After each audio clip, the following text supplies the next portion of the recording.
સાબરકાંઠા અને અરવલ્લી જિલ્લાના પશુપાલકોની આર્થિક કરોડરજ્જુ સમાન સાબર ડેરીના નિયામક મંડળની ચૂંટણી યોજાશે।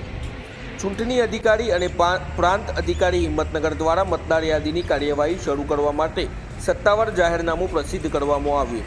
સાબરકાંઠા અને અરવલ્લી જિલ્લાના સહકારી ક્ષેત્રમાં સાબર ડેરીના નિયામક મંડળની ચૂંટણીની રાહ જોવાઈ રહી હતી, ત્યારે મંગળવારે ચૂંટણી સત્તાધિકારી અને મદદનીશ કલેક્ટર હિંમતનગર દ્વારા મતદાર યાદીની કાર્યવાહી શરૂ કરવા માટે સત્તાવાર જાહેરનામું પ્રસિદ્ધ કર્યું છે, જે અંતર્ગત બુધવારે મતદાર યાદીની પ્રાથમિક પ્રસિદ્ધિ થશે અને તારીખ 9 ફેબ્રુઆરીના રોજ આખરી મતદાર યાદી પ્રસિદ્ધ થયા બાદ ચૂંટણીનું જાહેરનામું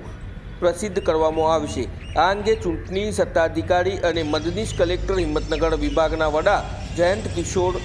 દ્વારા સાબર ડેરીની ચૂંટણી માટેના અનુસૂચિ નિયમ 6 મુજબ મંગળવારે પ્રાથમિક મતદાર યાદી જાહેર કરવાનું પ્રસિદ્ધ કરાયું છે, જે મુજબ બુધવારે 31 જાન્યુઆરીએ મતદાર યાદીની પ્રાથમિક પ્રસિદ્ધિ કલેક્ટર કચેરી હિંમતનગર, મદદનીશ કલેક્ટર કચેરી સાબર ડેરી અને જિલ્લા રજિસ્ટ્રાર કચેરીના નોટિસ બોર્ડ ઉપર પ્રસિદ્ધ કરવામાં આવશે। પ્રાથમિક મતદાર યાદી પ્રસિદ્ધ થયા બાદ સાબરકાંઠા અને અરવલ્લીના મતદારો હક દાવા વાંધો રજૂ કરવા માટે 6 ફેબ્રુઆરી સુધી રજૂ કરવાનો સમય અપાવવામાં આવ્યો છે। તે પછી 7 ફેબ્રુઆરીએ રજૂ થયેલ હક દાવા અને વાદાની રૂબરૂ સુનાવણી કરવામાં આવશે।